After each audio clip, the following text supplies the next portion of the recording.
jong kinders en 'n tiener is die afgelope maand in gewelddadige botsings oor behuising en grond in die Wes-Kaap doodgeskiet.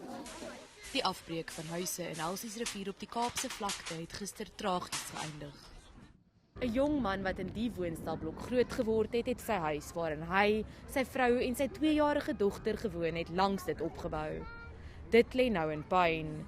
Dit is wat tot die konflik gelei het waarin Clarence Solomons gister dood is.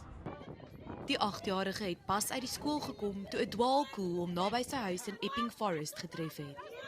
My klong het posjie, daar lyk Clarence, hy is geskiet geweest. Ek daar gaan kyk, toe vat ek net so aan hom toe sien ek, hy gaat het nie maak nie. Want sy maat hom nog aan die hand gegeet en het weer onder die maat se hand uitgeglip. Inwoners van die woonbuurt The Range, wat glo by die voorval betrokke was, het vanoggend die seun se familie om vergifnis gevra vir die gebeure wat tot sy dood gelei het. Dit is hartseer vir ons almal wat nou family members is. Maar kyk, soos op die oomblik kan ons nog niks doen aan hierdie saak. Ons dink die beste is, die gereg moet maar net hulle werk doen.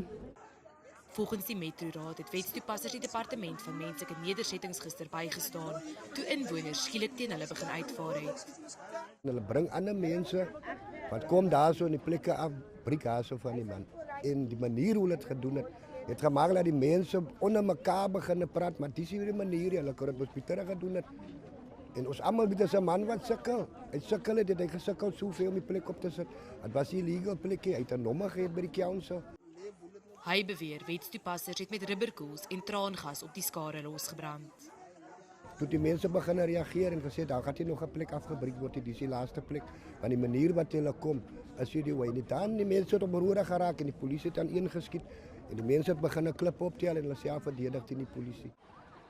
Gemeenskapslede sê skote is afgevuur toe bendelede betrokke geraak het. 'n 12-jarige meisie, Tamia Bekes, is ook raak geskiet. Sy is vanoggend uit die hospitaal ontslaan. Richard Bosman van die stad se veiligheidsdepartement ontken egter dat wetstoepassers op enige iemand geskiet het.